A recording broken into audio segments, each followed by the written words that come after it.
जंतर मंतर पर जब आंदोलन चल रहा था तो जिन लोगों की चर्चा बहुत अधिक थी उनमें से एक चेहरा था जुनैद का। जुनैद का नाम आता है तो आपको जंतर मंतर की बिरयानी याद आ जाएगी, लोगों को खिलाना याद आ जाएगा और इनके आसपास लोगों की भीड़ नज़र आ जाएगी। बहुत सारे प्रदर्शनकारी आसपास थे। जुनैद दिल्ली से रांची आ गए हैं। रास्ता आपने 1200 किलोमीटर का पूरा कर लिया। मकसद वही है कि छात्र छात्राओं के साथ जो अहित हो रहा है, जो उनके साथ अन्याय हो रहा है, किसी भी देश की रीढ़ होती है वहाँ की शिक्षा व्यवस्था। अगर किसी भी देश को, किसी भी कौम को, किसी भी समाज को अगर आप आगे लेकर जाना चाहते हैं, उसको सुदृढ़ करना चाहते हैं, उसके लिए आवश्यक। मेरा सवाल आपसे ये है कि आप खुद आए हैं या फिर ये देवेंद्र नाथ महतो ने बुलाया है? हम छात्र छात्राओं के हित के लिए आए हैं, उनके संघर्ष में उनके साथी हैं और जो इस संघर्ष में साथ है और इस संघर्ष में आगे बढ़ रहा है, छात्र छात्राओं के लिए आवाज़ उठा रहा है, हम हर उस व्यक्ति के साथ हैं, हर छात्र छात्रा के साथ हैं।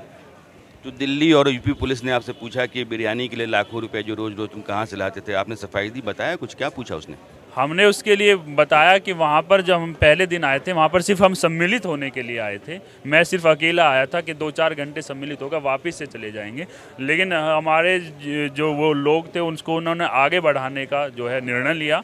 फिर हाँ, शाम के समय में आया था तो हमने वहाँ पर देखा कि लोग पानी जैसी मूलभूत आवश्यकता की चीज़ से भी जो है उसको प्राप्त नहीं कर पा रहे हैं। तो हमने कुछ लोगों को संगठित किया, एकत्रित किया कि इतने बड़े उद्देश्य के लिए लोग यहाँ पर आए हैं, इनके लिए कुछ ना कुछ पानी तो कम से कम होना चाहिए। हमारे असलम भाई हैं, इन्होंने पानी की व्यवस्था की थी। इनको दूसरे दिन पुलिस इनके घर पर पहुँच गई।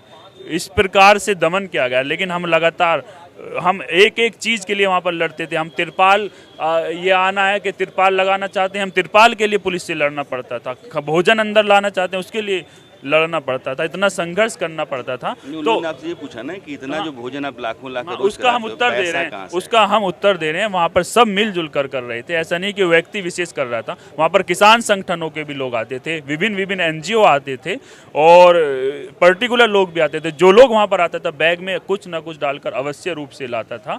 तो सब ने सामूहिक रूप से किया है। हम सिर्फ चीज़ों को वहाँ पर व्यवस्थित कर रहे थे, मैनेज कर रहे थे कि किस प्रकार से उसको बांटा जाए, ये हमारा। जब आप परेशान थे, परिवार परेशान था, आप तनाव में थे, आपकी आंखें भी भर आई थी, उसमें आपने कहा कि अभिजीत दीपके और कांग्रेस जनता पार्टी के लोगों ने संपर्क नहीं किया, उनकी लीगल टीम ने संपर्क जरूर किया है। बाद में हो गया, आप सब कुछ ठीक ठाक है? वो जो है झूठे नैरेटिव चलते रहते हैं, लेकिन इस प्रकार से हम संघर्ष में एक दूसरे के साथी हैं। वो हमारा धर्मेंद्र प्रधान जी ने भले ही इस्तीफा दे दिया हो, लेकिन हमारा आंदोलन आज भी जिंदा है, हमारा मूवमेंट आज भी जिंदा है। अभी भी है कि छात्र छात्राओं का दमन हो रहा है, शोषण हो रहा है। जो छात्र छात्रा वहाँ पर गए थे उनको पुलिस उठाकर लेकर जा रही है, जेल के अंदर डाल रही है। तो ये दमन रुकना चाहिए, ये शोषण रुकना चाहिए। आप वादा कर लिए कि ये सब नहीं चलेगा, उसके पश्चात भी ये सब चल रहा है, तो ये एक उचित नहीं है। लोकतांत्रिक नहीं, वो तो मामला ये है कि सुप्रीम कोर्ट ने कहा जिनके खिलाफ मुकदमे दर्ज हैं, FIR दर्ज है, आप उनके बारे में देखो। उसके बारे में मैं सुप्रीम कोर्ट ने जो पहले कहा था कि सबसे पहले कि जिन पर कोई भी आपराधिक मुकदमा नहीं है उनको तुरंत से छोड़िए।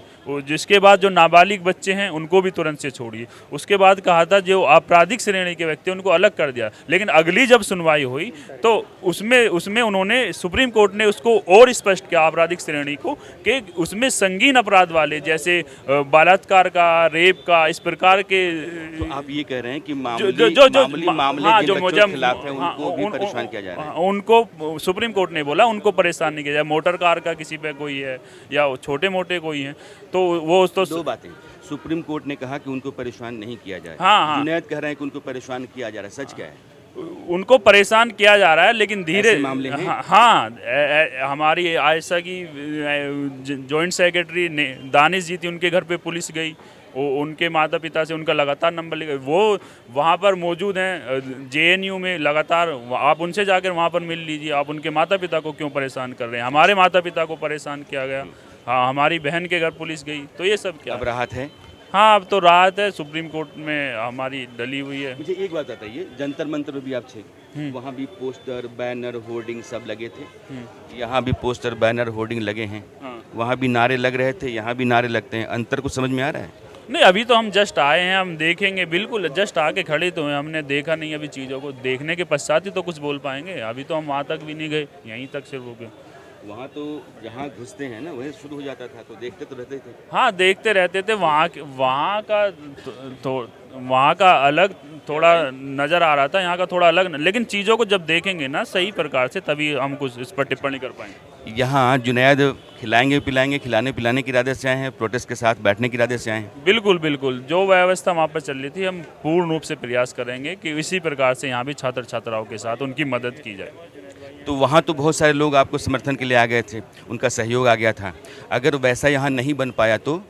नहीं, प्रयास करेंगे। प्रयास करने में क्या है, जितना भी संभव हो पाएगा इतना करेंगे। अब ये जहाँ बैठे हैं, एक तंबू है, ये देवेंद्र का है।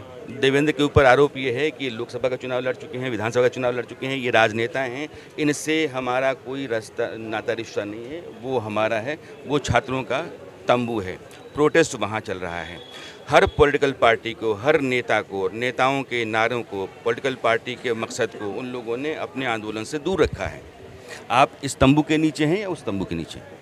नहीं, हम अभी आए हैं, सिर्फ यहाँ तक आए हैं, चीज़ों को समझने का प्रयास कर रहे हैं। उसके पश्चात ही कोई टिप्पणी हम कर पाएंगे। इससे पहले कोई टिप्पणी करना हम उचित नहीं समझ रहे। ठीक है, जुनैद यहाँ रहेंगे, मुझे लगता है कि आप लंबा रहेंगे। हाँ बिल्कुल बिल्कुल रहेंगे तो लाजमी है कि मुलाकात आगे भी होती रहेगी, बात मेरी इनसे होती रहेगी। तो इनका जो अनुभव है, अभी इन्होंने बैनर पोस्टर देखे नहीं हैं, नारे देखे नहीं हैं, इस तंबू से उस तंबू में गए नहीं हैं, उस तंबू में जाने के बाद इनके साथ क्या होगा ये जानते भी नहीं हैं। क्योंकि मैंने उनको देखा है कि उन्होंने राजनेताओं को, नेताओं और पॉलिटिकल पार्टी से जुड़े हुए किसी भी नेता को और उसके कार्यकर्ता को दूर रखा है। तो यह सब अनुभव जब जुनैद का यहाँ का होगा तो फिर मैं जुनैद से बात करूँगा। फिलहाल बहुत बहुत शुक्रिया आपका।